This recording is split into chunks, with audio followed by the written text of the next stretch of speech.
Hey guys, welcome to 5 Minutes with ATMA. Today we're talking about why what you want doesn't really matter. Now, I think we live in a pretty self-centered society. Humans in general, there's like 7.7 billion of us on the planet, and in the last, I think 50 or 100 years, we've extinguished the lives of 80% of all other living species on the planet.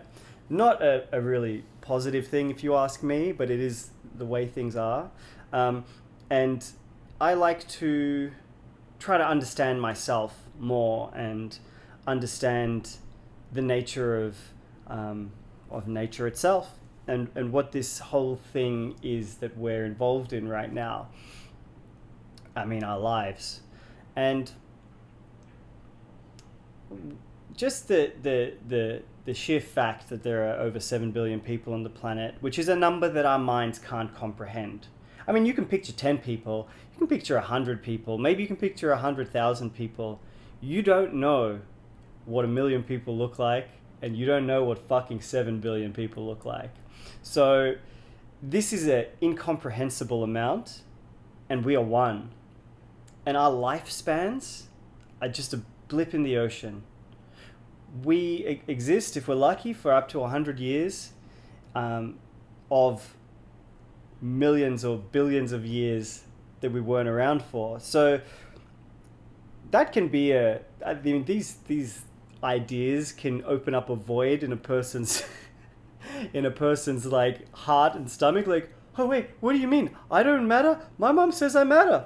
And I think that, yeah, it can be a little bit hard to deal with these thoughts, but it can also be liberating as well, because it just takes the pressure right off. Because even if you're a completely rad unit like Elon Musk and you're contributing massively to humanity, you are still subject to the laws of nature. And don't get me fucking started on life extension. That's some loony shit. But it doesn't matter who you are or how great an impact you have. In a matter of years, once you perish, you will be forgotten. Maybe you'll get a statue. Maybe.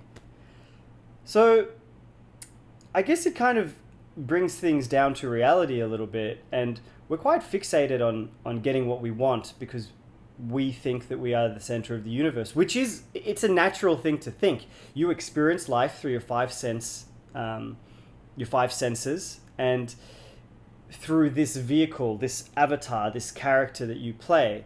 And we all have a role, and like sometimes silencing your thoughts and silencing your ego and chasing the things that you want allows you to have a bit of space and clarity to find out what your role really is.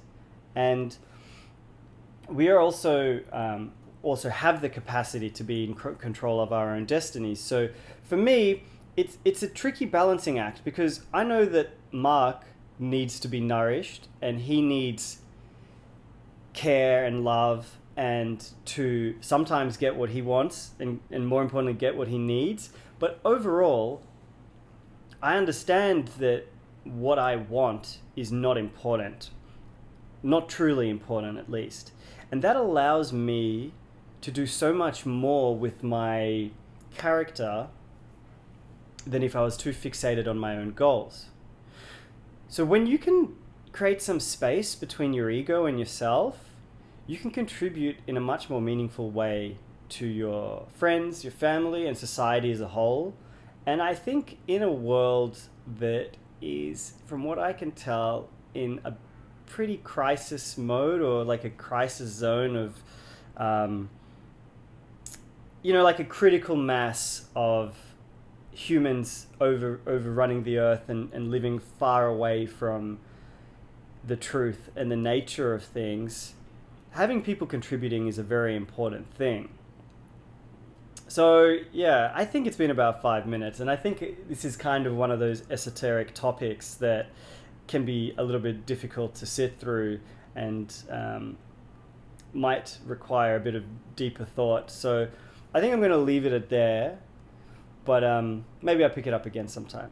All right, thank you.